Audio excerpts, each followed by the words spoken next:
There's never a bad time to make homemade potato soup, but how about today when it's raining? Okay, today we're going to make some potato soup, and we're going to start off with 4 cups of cheddar cheese, and you notice I got 1 cup set aside separately. Then we're going to have some onion powder, salt, pepper, garlic powder, 2 cups of half and half, and 2 heaping tablespoons of flour, along with some potatoes. And you will notice that these potatoes are cut a little larger than I normally cut them, because the potato is going to get to share the spoon all by itself today, rather than having to share it with some meat or other vegetables. So the first thing we're going to do is we're going to start off, we're going to make a roux. We're going to mix the flour and the half and half together and make a roux. And if you don't know how to make a roux, you can check out my other video of chicken pot pie soup, and it shows you how to make a roux. I have about 6 or 8 medium potatoes here, and I'm going to cook them about halfway done. And then I'm going to take half of them out and set them aside. We'll use those at the end of the recipe. Okay, I put the half and half and the flour in the pan, and I'm going to reduce it down to a pretty thick roux. And then once I get it reduced down to a pretty thick roux, we'll add it to the potatoes. I'm reducing the half and half and flour down, and I'm cooking it on low, but it is important that you get it hot. Flour doesn't start to release its flavor until it gets up to about 200 to 205 degrees.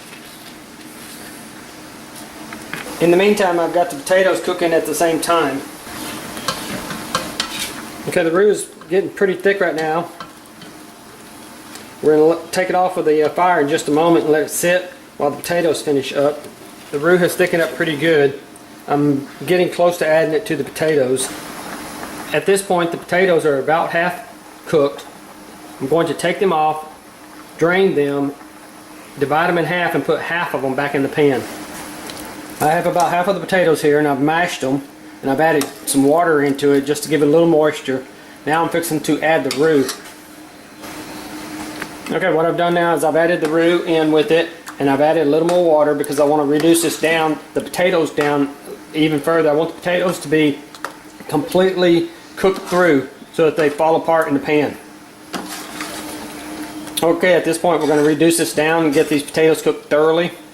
And if your mixture is a little too thin, it will thicken up as it cooks. And if it's a little too thick, go ahead and add just a little more water to it. But add your water small amounts at a time so that you keep the thickness of the soup.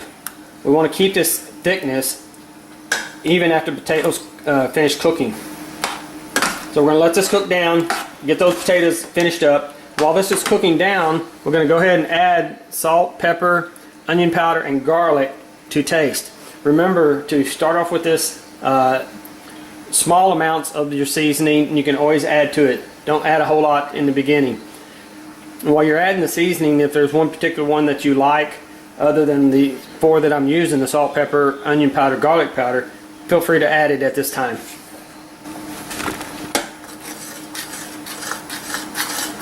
I've added the seasonings. Get them mixed in there good. Let them start infusing into the mixture. Be sure to stir this regularly. You don't want it sticking on the bottom of your pan. I'm going to go ahead and work the potato masher through here just a little more to make sure we're getting all the potatoes broken up. The potatoes will actually cause this to thicken as they're broken up.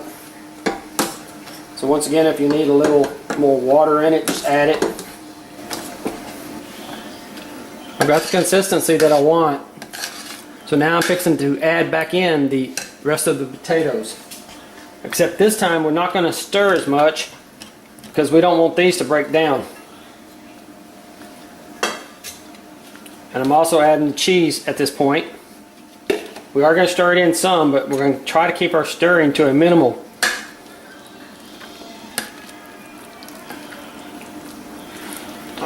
Alright, I'm going to let it cook for a few minutes, and I'm going to cook it on really low heat.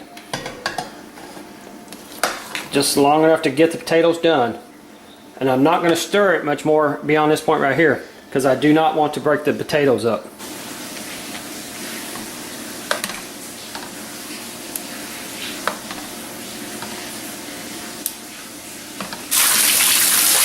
Perfect timing. Soup is ready. Rain's coming down hard. This is going to be good. Now as for the cheese that was left over, this is what we do with it.